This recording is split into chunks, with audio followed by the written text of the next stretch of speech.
Hello YouTube family, नमस्ते, प्रणाम, जय माता दी, हर हर महादेव। कैसे हैं आप लोग? उम्मीद करते हैं कि आप लोग बहुत ही अच्छे होंगे, बहुत ही मस्त होंगे। स्वागत है आप सभी का मंदिर मिश्रा के लोकगीत पर।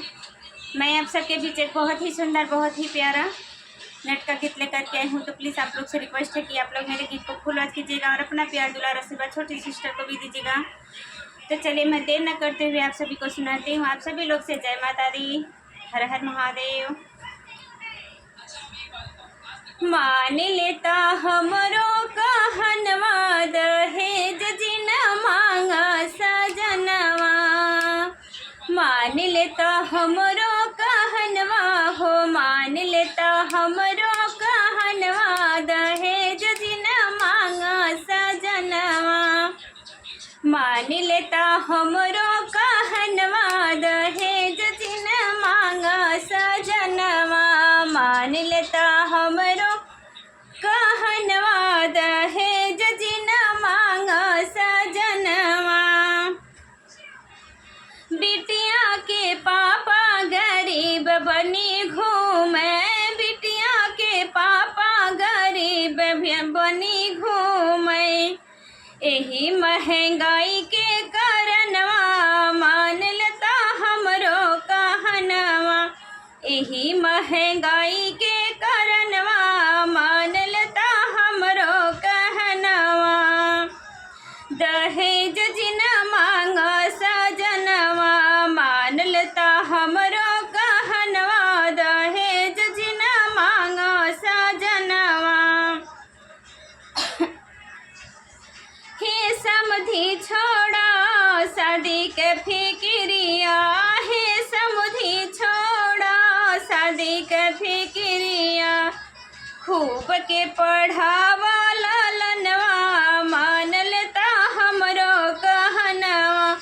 खूब के पढ़ावा ललनवा, मान लेता हमरो कहनवा। दहेज जिन मांगा सजनवा, मान लेता हमरो कहनवा, दहेज जिन मांगा सजनवा। अपने खुशी से समझी जवन दी है, अपने खुशी से समझी कुछ दी है। उहे ले आइब अपने भवनवा, उहे ले आइब अपने भवनवा। मान लेता हमरो कहनवा, मान लेता हमरो कहनवा, दहेज जिन मांगा सजनवा। मान लेता हमरो कहनवा, दहेज जिन मांगा सजनवा। मुफ्त में कई लेता बेटा के शादी, मुफ्त में कई लेता बेटा के शादी।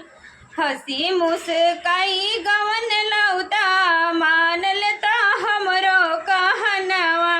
हंसी खुशी गवन ले औता, मान लेता हमरो कहनवा। मान लेता हमरो कहनवा, दहेज जिन मांगा सजनवा। मान लेता हमरो कहनवा, दहेज जिन मांगा सजनवा। तो ये गीत आप सभी को कैसा लगा प्लीज़ कमेंट बॉक्स में ज़रूर बताइएगा। तो चलिए मैं वीडियो को बंद करती हूँ। आप सभी लोग से जय माता दी, हर हर महादेव।